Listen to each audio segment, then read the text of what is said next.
오늘은 모두 다 이해하면 시험이 아니다. 모두 다 이해하면 시험이 아니다 라는 제목으로 하나님 말씀 증거하도록 하겠습니다. 아브라함이 100세에 낳은 아들 이삭을 하나님께 번제로 드리는 시험의 장면입니다. 시험이라는 거 두 종류가 있는 거 아시죠? 테스트라는 말이 있고 또 하나가 템프테이션. 테스트는 목적이 뭡니까? 성장이 목적이고 이건 하나님이 주시는 겁니다. 반면에 템프테이션, 유혹이라고 번역을 많이 할 건데 이것은 넘어짐이 목적입니다. 이건 마귀가 주는 겁니다. 그러니까 넘어뜨리려는 유혹이 아니라 성장시키려는 테스트다. 이게 오늘 본문의 핵심입니다. 하나님께서 우리에게 테스트하십니다. 그래서 우리를 성장시키신다는 것입니다. 학교에서 학생에게 시험을 봅니다. 시험 좋아하는 사람이 누가 있겠습니까? 그리고 학교 선생님이 시험을 통해서 목적이 넘어뜨리는 게 아니겠죠. 열등감에 빠지도록 시험 본다. 여기 선생님들 계시는데 내가 우리 학생들을 다 열등감에 사로잡히게 만들 거야. 생각해. 그런 선생님도 있었어, 있기는. 그죠? 우리 수학 선생님이었는데 수학 선생님이 이제 고등학교 1학년 때인가요? 반 60명에 50명이 빵점이었고 3명인가가 10점, 20점 그랬나? 열등감에 빠지도록 그래야 공부한다고. 하여튼 그런 선생님도 계십니다. 절망감에 빠져. 완전 절망이었죠, 절망. 우울증에 빠지도록. 그러나 그런 소수의 선생님 빼놓고 요즘엔 그런 선생님이 없겠죠. 대부분 성장을 위해서 시험 보는 것입니다. 그 시험 보면 참 독특한 게 뭐냐면 학기 중에는 모르다가도 시험 공부하다가 이거였구나 하고 깨달을 때가 참 많아요. 그래서 시험이 참 유익하다 이런 걸 느끼게 됩니다. 하나님께서 우리의 성장을 위해서 시험 주십니다. 그래서 시험은 누구에게나 있다. 그걸 잊지 말았으면 좋겠습니다. 그럼 시험의 성격이 뭐냐? 시험은 도대체 어떻게 우리에게 다가오느냐? 무엇이 시험이냐? 18절 보십시오. 그에게 이미 말씀하시기를 내 자손이라 칭할 자는 이삭으로 말미암으리라 하셨으니. 이거 영어 성경 보면요. NIV도 그렇고 NLT도 그렇고 even though라는 말 써요. even though God had told him. 그러니까 even though 이게 무슨 용법이에요? 무엇이라 할지라도 일지라도 그런 거죠. 무슨 얘기예요? 하나님께서 이삭에게 장자의 특권, 이삭에게 축복을 해줬다고 말씀하셨을지라도 그런 뜻이라는 거예요. 그러니까 무슨 얘기? even though가 들어가는 게 무슨 뜻이에요? 모순이라는 거, 모순. 그래서 시험이란 건 뭐냐 하면은 모든 모순적인 상황, 그게 시험입니다. 모순같이 보이는 거예요. 이삭으로 말미암아 내 축복의 계대를 잇겠다 이렇게 약속하셨잖아요. 그런데 이삭을 바치래요. 모순이잖아요. even though. 그게 시험이라는 것입니다. 이 땅 살다 보면 쉽게 납득이 안 되는 일들이 많아요. 그게 다 시험입니다. 하나님께서 왜 나에게 이렇게 대해주시죠? 그래서 억하심정 생기는 거. 그게 다 시험이에요. 우리가 새벽기도 때 살폈지만 예를 들어서 이스라엘 백성들이 요단강을 건널 때 여호수아 3장 15절 보니까 때가 어느 때예요? 요단이 곡식 거두는 시기에 그때는 항상 언덕에 물이 넘쳐났습니다. 아니 좀 물이 빠졌을 때 건너가야지. 물이 제일 많을 때 넘실넘실 때 왜 건너갑니까? 이해돼야 안 돼요. 이해가 안 돼요. 모순이에요, 모순. 하나님이 인도하신다 그러는데 왜 이때 인도하십니까? 물론 우린 다 설교 들어서 알죠. 시간이 지나고 보니까 그때가 곡식 거두는 때라고. 곡식 거두는 때이기 때문에 그 여리고의 백성들이 곡식 다 버려두고 여리고 성으로 도망쳐 버렸잖아요. 그래서 그거 거두어가지고 200만이나 되는 사람들이 한 끼당 20만 톤씩 먹어야 된다 그랬잖아요. 그거 먹고 거기서 6월절 지내고 모든 것을 다 행했다. 지나놓고 보니까 이해가 되는 거지. 그 당시에 이해가 돼요. 이해라는 건 뭡니까? 내 수준이잖아요. 내 수준으로서 납득되는 걸 이해라 그러잖아요. 근데 하나님이 인도하시는 게 내 수준이겠습니까? 내 수준보다 훨씬 높죠. 그래서 시험은 시험이되 성장을 위한 시험은 납득이 안 되는 거예요. 여러분이 다 납득되면은 그건 수준이 낮은 시험이고요. 대부분 우리를 높은 단계로 올리기 위해서는 하나님께서 납득 안 되는 쪽으로 이끌어 가신다는 것입니다. 그래서 여러분 납득되는 게 뭐가 있습니까? 항상 기뻐하라. 이게 납득돼요? 우리 바보예요? 항상 기뻐하게? 근데 항상 기뻐하래요. 근데 항상 기뻐하면 되잖아요. 아까도 유머 영접했더니 되더라고. 제가 그 형제 참 훌륭한 형제예요. 근혜. 사실 그런 거 따라할 형제가 어디 있어요? 난 안 할 줄 알았어요. 그래서 이행시 그대를 사랑해도 되나요? 네. 그리고 가만히 있다가 네, 당신만을 영원히 사랑하겠습니다. 그런데 자매가 울더라는 거예요. 난 그 얘기를 듣고 난 농담인 줄 알았어요. 그죠? 그걸 진짜 따라하는 바보가 다 있나? 그리고 그 얘기를 듣고 우는 자매가 다 있나? 그래서 아까 약속했대 손가락 걸고 결혼하자고. 다 끝났대요. 그때가 보니까 그 형제나 그 자매는 무슨 복이 있느냐? 그 유머를 영접한 복도 있지만 그 단순한 마음에 단순한 마음. 항상 좋게 생각하려는 마음. 항상 기뻐하는 그런 마음 아니에요? 제가 이 말씀을 볼 때 옛날에 납득이 잘 안 되는 부분도 있었거든요. 어떻게 항상 기뻐할 수 있는가? 다 말로는 말하지만 납득이 안 되는 게 있는데 또 이걸 받아들이는 사람들에게는 또 좋은 길이 열리는 거. 이거 보니까 맞는 거죠. 악한 자를 대적하지 말고 그를 위해서 기도하고 축복하래요. 이게 말이 돼요, 우리가? 근데 실제로 한번 해보자고요. 해보면 원수가 감동받고 오히려 그들이 변화되는 일들이 진짜 있더라는 거예요. 오른편 뺨을 치거든 왼편도 돌려대라. 이게 이해가 됩니까? 근데 안 되더라도 그냥 해보라고요. 해보면 마지막에 최종 승리를 하게 되는 일들이 벌어진다는 것입니다. 순교라는 게 뭐예요? 순교는요, 고난을 영접해야 돼요. 고난을 받아들여야 순교가 되죠. 그리고 고난을 받아들이고 폭력으로 대하면 안 되는 거고 비폭력으로 나아갈 때 두 가지 조건이에요. 고난을 받아들이고 폭력이 아니라 비폭력으로 나아갈 때 그게 순교예요. 근데 묘한 게 뭐냐면 순교가 벌어지는 곳에는 생명의 역사가 나타나요.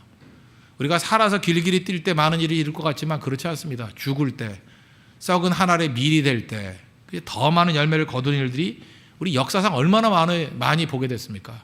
그게 더 무서운 거죠. 폭력보다 무서운 건 비폭력이에요. 그죠? 고난을 저버리고 도망치려고 그럴 때는 고난이 계속해서 우리에게 위기로 다가오지만, 위협으로 다가오지만, 고난을 영접해버릴 때, 그래, 고난 당하고 말지. 그럴 때는요, 고난이 아무런 힘을 발휘하지 못한다니까요. 죽음이 우리에게 다가오죠. 죽음을 피하려고 그럴 때 죽음만큼 무서운 게 어디 있어요. 근데 죽음을 받아들이면, 그죠? 죽어도 살겠고 하고 죽음을 받아들이면 죽음이 모든 힘을 다 잃어버린다니까요. 그래서 죽음의 세력을 가지고 있는 마귀가 힘을 잃어버리잖아요. 그게 십자가의 능력이 그게 부활의 능력이라는 것입니다. 그러니까 납득이 안 되는데 그 차원으로 올라가면 다 납득이 되죠. 이게 승리의 길이라는 것입니다. 그래서 시험은 모순이에요, 모순. 그 모순적인 것을 받아들일 때 능력이 나타나게 된다는 것입니다. 대개의 믿음을 요구할 때 보면은 특징이 뭐냐? 우리의 리듬하고 맞지 않을 때가 많습니다. 우리 대나무 자라는 거 보십시오. 대나무가 쭉 자라다가 그 자리에서 계속 멈추는 시간이 오랜 기간이 있대요. 그게 대나무 마디가 되는 거예요. 마디가 되고 또 갑자기 자라고 또 멈추고. 우리는 이해를 못하죠. 왜 하나님 쭉쭉쭉 자라게 하시지 왜 중간에 멈추게 만드십니까? 대나무에는 마디가 있기 때문에 20m, 30m 이렇게 올라간대요. 마디가 없으면 휘어지게 버드나무 같이. 대나무가 높이 올라갈 수 있는 이유는 뭐냐? 성장하다가 멈추는 거예요. 멈추기 때문에, 마디가 있기 때문에. 그거 아시죠? 그 드럼통. 드럼통이 원래는 자꾸만 찌그러지고 그랬었는데 대나무 그 마디를 보고 인사이트를 얻었다 그러죠. 그래서 드럼통에도 중간에 이렇게 마디를 만들면 어떨까? 강도가 4배가 강해지더래요. 찌그러지지 않고. 대나무 원리. 하나님의 지혜를 차용하니까 그런 일이 벌어지잖아요. 왜 하나님께서 우리 인생 가운데 이렇게 멈추게 만들고 고난의 시기를 주는지 알아요? 지금 여러분의 인생의 마디를 만드는 거예요. 그것 때문에 훨씬 강해지는 겁니다. 그거 그 당시에 이해가 돼요? 이해 안 돼요. 그때는 모순같이 보이고 납득이 안 된다고요. Even though. 그죠? 납득이 안 된다 할지라도 하나님 말씀대로 순종하면 그것이 능력이 있는 결과로 나타나게 된다는 것입니다. 그게 바로 뭐예요? 시험의 성격이라는 거예요. 그 시험 당할 때 이해하려고 그러지 마십시오. 그래서 그 다음에 필요한 게 뭐죠? 하나님께 신뢰하고 단순하게 순종할 때 능력이 나타난다는 것입니다. 성경에서 믿음이 뭐예요? 다 단순한 순종이죠. 그래서 이 교회마다 보면은요, 이 목사님들이 너무 이렇게 합리적인 목사님들 있지 않습니까? 이렇게 합리적인 목사님들. 합리적인 목사 밑에서 자란 성도들은 믿음이 잘하질 않아요. 합리적이냐, 계산하니까. 근데 약간은, 그죠? 약간 좀 못돼 먹은 거죠. 그죠? 못돼 먹고, 뭔가 그 뻥이 좀 세고, 그죠? 뭐 이렇고, 뭐 이렇게 앞뒤 안 재고, 막 그러는 지도자 밑에 있는 사람들이 믿음이 훨씬 더 많이 자라요. 그 이유가 뭐냐? 하나님의 믿음의 원리거든요. 그냥 말씀이라 그러면 그냥 선포해버리고, 윽박지르고 가자 그러고, 그걸 따를 때 훨씬 더 강력함이 있거든요. 저는 뭐 윽박지르는 목사는 아니고 합리적인 목사라는 거 아시죠? 안 그렇습니까? 웃음으로 아니라고 지금 하는데 여러분이 몰라서 그러지 그쪽에 더 가까운 것 같아요. 그래서 저도 이 합리성 안에서 매몰되어 있을까 봐 항상 곱하기 100을 해요. 곱하기 100. 내가 생각하는 게 곱하기 100. 그죠? 그러면 그걸 놓고 선포하는 거예요. 저도 그 좁은 곳에 머무르지 않고 더 크게 나아가는 거예요. 그런데 하나님께서 거기에 힘을 주시더라고요. 파워가 있어요. 파워가. 우린 정말 믿음이 작습니다. 그래서 교회 안에도요, 믿음의 은사를 가진 사람이 한둘 나와야 돼요. 그래서 성도 가운데도 어떤 믿음의 은사가 있는 사람이 있어요. 그런 사람이 막 추진을 하는 거예요. 쭉쭉쭉쭉 추진하면 능력이 나타납니다. 지금 간사라든지 리더라든지 아니면 진장 가운데 믿음의 은사가 가진 사람이 한 명만 나와보세요. 한 진이 팍 커버리면요 나머지 진도 같이 커요. 그거 바라보고 믿음 원래 따라가는 거니까 한 사람이 한 사람의 믿음이 사람이 나와야 돼. 믿음의 은사를 가진 사람이 나와야 돼. 그 은사를 달라고 구해야 된다고요. 그거 꼭 필요한 것입니다. 그러면 전체를 다 이끌고 갈 수 있는 힘이 있다라는 거예요. 하나님 우리에게 믿음을 더하소서. Increase our faith. 그 기도했잖아요 제자들이. Increase. 증가시켜달라고. 내 믿음이 너무 작다고 믿음을 좀 크게 키워달라고. 그 기도가 있어야 된다는 것입니다. 그런 의미에서 아브라함은 참 믿음이 컸죠. 아들 이삭을 바치잖아요. 우리에게도 그런 절대적인 순종이 있어야 된다는 것입니다. 아브라함의 강점은 뭐냐 하면 순종하는데 핑계가 없어요. 저는 이게 참 멋지다고 생각합니다.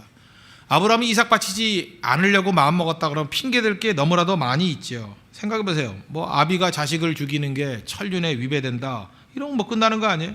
미물도 자기 새끼를 아낄 줄 알거든 인간이 그럴 수 있느냐? 뭐 이러면서 하나님 이건 모순적인 겁니다. 윤리를 저버리는 겁니다. 뭐 이러잖아요. 우린 참 묘합니다. 순종할 때는 꼭 논리를 들고 나와요. 보통 때 살 때는 하나도 논리적이지 않으면서. 술 마시는 사람이 논리 갖고 나온 사람이 있어요? 술 마실 논리가 있어요? 담배 필 논리가 있어요? 도박할 논리가 있어요? 죄질 때 논리가 있어요? 없어요. 다 비논리적인데 이상하게도 하나님 앞에 순종하러 나오라 그러면 뭐 이것저것 들고 나올 때가 참 많이 있다는 것입니다. 그리고 어떤 때는 하나님을 걱정해줘요. 하나님 그런 명령하시면 나중에 어려운 일 당하실 건데 우리 하나님을 걱정해줘요. 그거 아니라는 것입니다. 많은 사람들이 이성 때문에 자기 논리 때문에 합리 때문에 하나님의 명령을 저버릴 때가 많다는 거예요. 그러면서 여기서 말하는 합리라든지 논리라든지 이성이라는 건 내 수준이에요. 하나님은 그걸 뛰어넘는 겁니다. 몰이성이 아니에요. 초이성이에요. 초이성. 뛰어넘는 거라고요. 하이퍼예요. 하이퍼. 뛰어넘는 거예요. 우리 수준보다 뛰어넘는 거라고. 그래서 그냥 순종하는 게 옳습니다. 여러분 하나님 말씀이라는 게 덮어놓고 순종해 보십시오. 그때부터 능력이 나타나는 거예요. 지금 많은 사람들이 이성을 가지고 있다는 사람들 보면은 어떻게 하면 11조를 드리지 말아야 될까 그거 연구하고 있고요. 어떻게 하면 헌신하지 말아야 될까 그거 연구하고 있어요. 그죠? 참 이상하죠? 그 좋은 머리를 준 걸 가지고 어떻게 하면 순종할 수 있을까 그걸 따지지 않고 어떻게 하면 순종하지 않을까 이게 그런 걸 따진다는 것입니다. 그러므로 하나님 앞에서 우리도 이런 아브라함의 절대 순종이 있는 핑계 없는 순종이 있는 그런 하나님의 백성이 되어야 될 것입니다. 또 한 가지는 창세기 22장에 넘어가 보니까 그는 지체하지 않았어요. 즉각적인 순종이 있었다고요. 창세기 22장 3절 보니까 아브라함이 아침에 일찍이 일어나 그랬어요.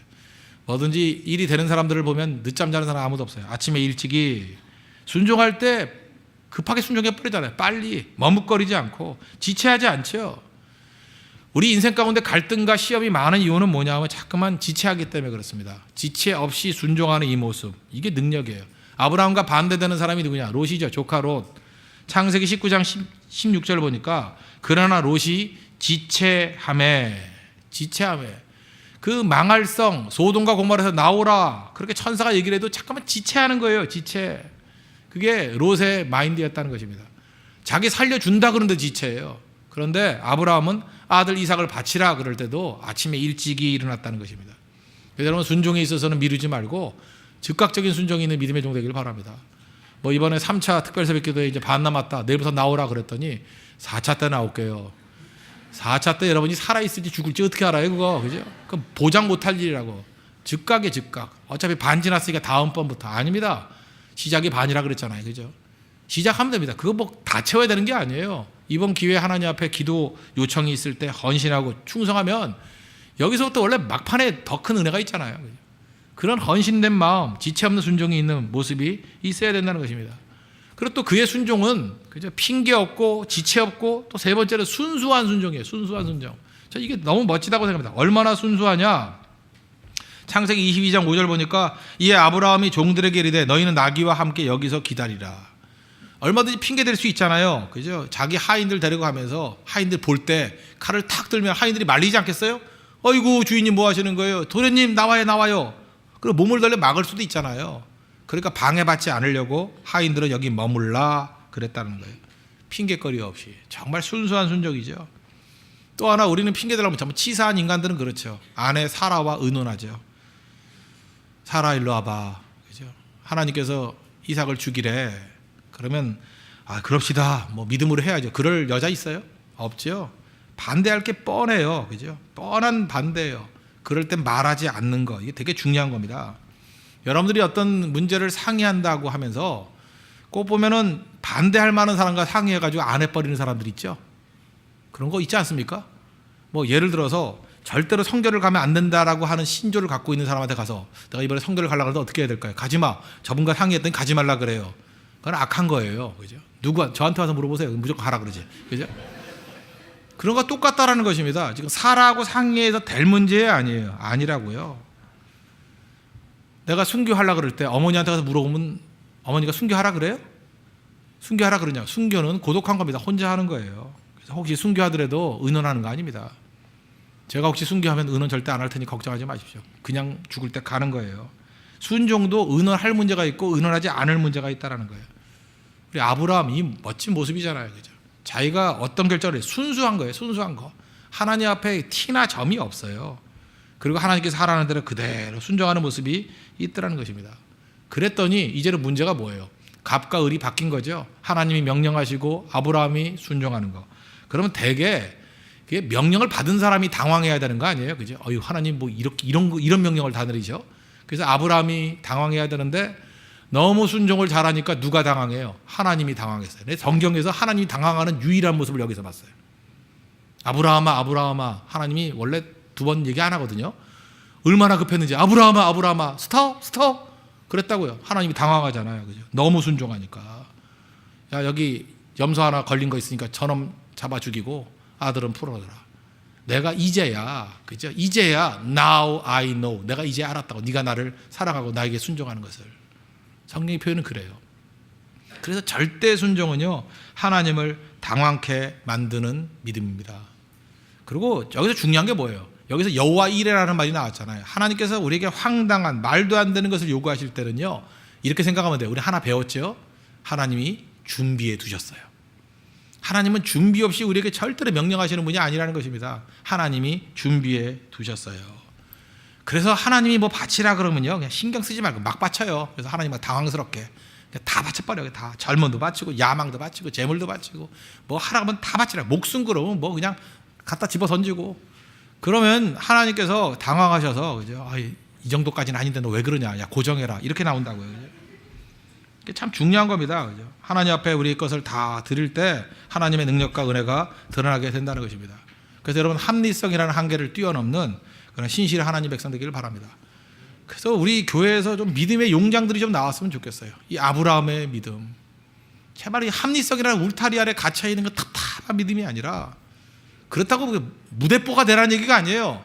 하나님이 명령하신 거에 대해서 합리를 뛰어넘어서 순종하는 모습, 하나님 명령 앞에서, 하나님의 그 말씀 앞에서 그런 기적 나타나요. 우리 삶 속에서 여호와 이레를 체험하는 인생이 될 수 있다는 것입니다. 그게 시험이에요. 시험은 그렇게 보는 거예요. 시험 높은 영상 없는 바 알겠죠? 하나님 문제 내시면 그냥 절대 충성하는 거예요. 절대 순종.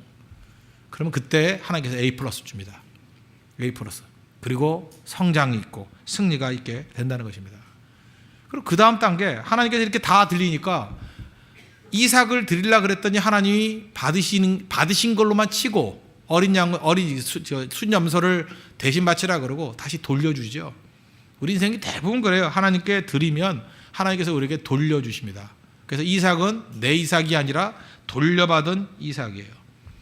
사실은 이삭을 바치라 그랬던 이유 중에 하나가 이스마엘 내보냈잖아요. 성경 앞에 보면 이스마엘 내보내고 난 다음에 여기 성경을 보세요. 원래는 그죠? 이 17절 보니까 그는 약속들을 받은 자로되 그 외아들을 드렸느니라. 외아들. 그죠? 그 아브라함에게는 아들이 그 6명이 더 있었어요. 이삭과 이스마엘, 그리고 창세기 25장에 보니까 또 후처를 통해서 또 6명 더 낳았어요. 그래서 아브라함의 아들이 8명이에요. 그런데 여기 이삭으로 하여금 외아들 이렇게 표현했던 이유가 뭘까요? 어떤 의미에서 그의 마음 가운데 가장 귀중한 아들이다, 뭐 그런 표현일 수 있겠죠. 하나님의 약속의 자녀는 이 한 사람이기 때문에. 그러니까 이스마엘도 떠나고 뭐 후처들 자식은 아마 마음속에 없었던 것 같아요. 애착이 컸던 것 같다고. 그 귀중한 외아들, 우리에게도 마음속에 외아들이 있거든요. 내게 가장 귀한 거. 그게 우리의 우상이에요. 그거 드리라는 거예요. 드린다 그러고 거기에 칼을 들이대면 하나님이 돌려주신다고. 이제 그건 내 것이 아니에요. 하나님의 것이 될 수 있다는 것입니다. 우리 인생 그렇게 살아야 돼요. 근데 귀중한 거는요, 내 걸로 살면 안 돼요. 하나님께 드린 걸로 돌려받아 살아야 돼요. 젊음이 귀하죠. 내 젊음 그러면 타락합니다. 하나님께 바쳐진 젊음이 돼야 돼요. 좋은 직장 다니십니까? 내 직장 그러면 그거 안 돼요. 직장도 주님께 드리면 주님께 돌려주신다고요. 더 이상 내 것이 아니에요. 그죠? 하나님의 것으로 살아가야 된다는 것입니다. 이렇게 모든 것을 드리면 하나님께서 그냥 돌려주셔요. 돌려주실 때 그 사람의 인생을 책임져 주신다는 거예요. 다윗 보세요. 다윗이 왕이잖아요. 왕이가 한 번도 자기 거라고 생각한 적이 없어요. 다 주님께 돌려주잖아요. 주님께 드리면 그 하나님께 돌려주신 왕이에요. 그래서 이건 내 왕위가 아니라 나는 하나님의 종입니다. 하나님의 부하입니다. 그 의식 갖고 살잖아요. 그때 하나님 약속이 있죠. 다윗의 등불은 꺼지지 않아. 여러분 인생의 등불이 꺼지지 않는 비결이 여기에 있습니다. 역대하 21장 7절 보니까 다윗과 그의 자손에게 항상 등불을 주겠다고 말씀하셨음이더라. 하나님께 드려서 돌려받은 인생은 등불이 꺼지지 않는다는 것입니다. 반면에 우리 인생 가운데 내 거다 그러고 품고 있으면 다 날아가 버립니다. 특별히 자식들이 그렇죠. 자식이 내 자식이라고 생각하면 그건 다 날아가 버려요. 언제나 그렇습니다. 우리 부모님들이 많이 계시죠. 내 자식이다 그러면 다 날아가요. 끔찍히 사랑하면 끔찍한 놈 돼버립니다. 잊지 말라고요. 대개 자식은 포기해야 돼요. 우리 성도들 가운데도 보면 어떤 성도들은 자식을 끔찍히 사랑해요. 그래서 점점 끔찍한 놈이 돼가고 있어요. 그죠? 끔찍히 사랑했던 대표적인 게 엘리 제사장 아닙니까? 홈리와 비느하스 끔찍히 사랑했어요. 뭐 나쁜 짓 해도 그냥 혼내지도 않고 끔찍히 사랑했어요. 그랬더니 성경에 나오는 진짜 끔찍한 놈 돼버렸죠. 하루아침에 다 죽어버렸습니다. 반면에 한나 사무엘 쉽게 난 거 아니에요. 그거 아시죠? 술 취한 듯이 뭐 비난도 받아가면서 그죠? 그 분인나에게 그냥 수모도 당해가면서 기도로 낳은 아들이에요. 기도로 낳은 아들. 이 귀중한 아들을 어떻게 드려? 그랬으면 사무엘도 끔찍한 놈 됐을 거라고. 근데 하나님께 드리잖아요. 드렸더니 귀한 일꾼 되죠. 우리 인생 그렇습니다. 귀중한 거일수록 다 주님께 드려야 돼요. 주님께 하나님께 바쳐야 됩니다. 그럼 하나님이 다시 돌려주셔요. 그게 인물이에요. 인물. 모세도 보십시오. 모세도 출애굽기 1장 보세요. 그 귀하다 그래가지고 집에서 숨겨 키우니까 애 울까봐 위기 상황에 처하게 되죠. 그래서 강물에 뛰어가지고 보내니까 하나님께 맡기니까 바로의 공주 아들 되잖아요. 그래서 왕실에서 교육받잖아요. 오히려 집보다 더 나은 교육 받죠. 하나님께 바치면 다시 돌려주는데 다시 엄마 품으로 돌아왔죠. 귀중한 모습으로 돌아온다는 것입니다. 다 드려야 돼요. 우리 가정 귀하기 때문에 하나님께 드려야 돼요. 그럼 하나님이 돌려주신다고. 그럼 하나님의 가정이 되는 거예요. 선교도 내가 하는 거 아니에요. 하나님께 드려야 돼요. 선교를. 그럼 하나님이 돌려주셔요. 그럼 하나님의 선교가 되는 거예요. 여러분 사업체 있죠. 내가 매출을 2배 올리고 내가 매출을 4배 올리고 그러면 그거 끔찍한 사업장 됩니다. 불황의 직격탄을 맞고 그래요. 하나님께 드려야 돼요. 하나님께 드리면 하나님이 돌려주셔요. 그래서 그 하나님의 회사가 되게 만든다고, 하나님의 사업장이 되게 만든다고. 그게 지혜라는 것입니다. 뭐든지 내 자신을 하나님께 드려요. 그럼 누가 나를 공격하면 나를 공격하는 것이 하나님의 싸움이 돼버려요. 그런 인생을 살아야죠. 내 인생을 주님께 드려야죠. 그게 지혜라는 것입니다. 지금 오늘 아브라함의 지혜가 바로 그거예요. 하나님께 바쳤더니 다 주께로 돌아오게 되더라. 우리가 하나님 앞에 그 모습이 있어야 된다는 것입니다. 그리고 시험하시고 난 다음에 준비 다 시켜주시잖아요. 뭐 걱정할 게 뭐 있어요. 오늘 어쩜 의미에서 지금 하나님의 시험 문제 족보를 알려주는 거예요. 하나님 시험 문제 낼 때 이렇게 대하라. 그죠? 순종하고 하나님께 다 바치면 다시 돌려주시는데 내 것이 아니라 하나님의 것으로 살아가는 그런 모습이 있어야 된다는 것입니다. 그래서 여러분들 인생 전체를 드릴 마음이 있으시죠? 예를 들어서 여러분들이 직장에 없습니다. 누가 와서 물어요. 아들이 와서 물어요. 아빠 왜 출근 안 해? 그러면 나 실직 당했다 이렇게 말하면 안 돼요. 하나님이 다 직장을 예비해 두셨단다 그래야 돼요. 그죠? 그럼 하나님 앞에 그렇게 기도하고 있는 가운데 하나님이 예비해 두신 그런 게 있다고요. 여러분 가운데 지금 똑같은 질문할 거 아니에요? 이삭이 아버지에게 질문하듯이 왜 너는 33살이 넘었는데 시집을 안 가니? 그러면은 신경질 팍 내는 게 아니라 다 하나님께서 예비해 주신 사람이 있을 거야. 그죠? 그래서 어떤 형제가 나타나가지고 뭐 앞자하게 그 하면 네 하고 그죠? 그런 일이 벌어진다고요. 그죠? 그러니까 믿고 의지하는 게 있어야죠. 그죠? 그게 되게 중요한 거지. 여호와의 산에서 예비된 모습이 있다는 것입니다. 그걸 보라는 거예요. 그래서 여기 한번 보세요. 19절 한번 보십시오. 그가 하나님이 능히 이삭을 죽은 자 가운데서 다시 살리실 줄로 생각한지라 비유컨대 그를 죽은 자 가운데서 도로 받은 것이니라. 많은 사람들이 신앙이 생각 없는 거라고 생각하는데 아니에요. 여기 보세요. 생각했다. 생각해야 돼요. 시험을 이기는 방법이 뭐냐? 생각해야 돼요. 지금 오늘 들었죠? 말씀을. 하나님은 그런 하나님이시구나. 이제 하나님은 예비해 두시고 시험 내시는 하나님이구나. 그럼 절대 순종하면 되는구나. 이걸 생각하라는 거예요. 생각. 그래서 우리 시험 문제가 오면 어떤 일이 벌어져야 돼요? 이거 그대로 아브라함이 했던 그대로 그럼 승리할 수 있다는 것입니다. 하나님이 좋은 거 예비해 주시는구나. 여호와 이레 하나님이시구나. 그거 믿어야 된다는 거예요. 그러면 그대로 된다는 거죠. 이 성경에 보면 좋으신 하나님을 생각하라. 이거 얼마나 많이 얘기해요. 우리가 염려하는 이유가 뭐예요? 생각이 없기 때문이에요. 그래서 산상수훈에서 마태복음 6장에 이렇게 말씀하잖아요. 6장 26절 공중의 새를 보라. 그랬잖아요. 보라. 여기서 보라는 게 look이 아니잖아. look이 아니라 이게 뭐예요? consider. 생각해보라고. consider. 생각해보라는 거예요. 공중의 새를 생각해봐라. 그거잖아요. look이 아니잖아요. 생각해봐라. 심지도 않고 거지도 않지만 창고에 모아들이지 않지만 하나님이 다 먹이지 않느냐. 근데 하나님 앞에서 니네가 더 귀하지. 뭘 걱정해? 염려 잠깐 하라는 이거 뭐예요? 그 돌다가리기 때문에 염려하는 거예요. 생각해보라고요. 공중의 새도 먹이시는데 내가 왜 굶어요? 공중의 새보다 여러분이 귀하지 않아요? 귀하죠? 대답도 안 해? 귀하지 않아요? 귀하지요. 치킨만도 못해요 우리가? 귀하지요. 뭘 걱정해? 그 다음 뭐라 그래요? 또 너희가 어찌 의복을 위하여 염려하느냐? 들의 백합화가 어떻게 자라는지 생각하여 보라. thinking. 생각해 보래요. 들의 백합화가 어떻게 자라는지. 수고도 안 하고 길쌈도 안 하는데 솔로몬이 입은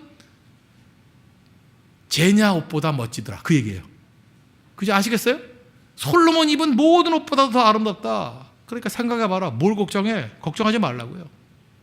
또 한 가지 이런 걸 생각해봐요. 로마서 8장 32절 보니까 자기 아들을 아끼지 아니하시고 우리 모든 사람을 위하여 내주시니가 어찌 그 아들과 함께 모든 것을 우리에게 주시지 아니하겠느냐. 생각해보라는 거예요. 하나님이 가장 귀한 분이 누구예요? 독생자 예수님 아니에요? 예수님도 줬는데 뭘 못 주겠냐는 거예요 우리에게. 예수님 우리 위해서 주셨죠? 믿습니까? 근데 뭘 못 줘요? 예수님 주셨는데. 예수님도 주셨는데 뭘 못 주냐고. 우리 보통 그러잖아요. 뭐 사위가 만년 뭐 손님이라며. 사위에게 귀중한 딸을 줬어요. 딸을 줬는데 밥 안 해주겠어? 이해가 돼요 이제? 사위 왔는데 외간 남자가 나가 이래요? 딸도 줬는데 닭 못 주겠냐고. 치킨 굽네 치킨 못 주겠냐고. 그거 10마리도 주지. 이해되시죠? 그래서 신앙은 생각이에요. 생각. 아브라함의 이 스토리를 우리에게 보여주신 이유가 뭐예요? 생각 좀 하고 살라고. 그러므로 시험이 오면 이길 수 있다라는 거예요. 이렇게 이기는 거고 시험을 통해서 우리가 이렇게 커지는 거고 시험을 통해서 아브라함의 스토리가 우리의 스토리가 되게 만들라. 절대 순종입니다. 절대 순종을 통해서 크나큰 승리를 맛볼 수 있는 믿음의 종 되기를 축원합니다. 기도하겠습니다. 이 시간 다 같이 하나님 앞에 간구합시다. 하나님 우리가 참 믿음이 없습니다. 믿음 주십시오. 절대 순종하는 종들 되게 해주시고 우리의 수준 합리성의 수준에서 작은 믿음이 아니라 큰 믿음 달라고 우리 다 같이 하나님 앞에 간구하도록 하겠습니다.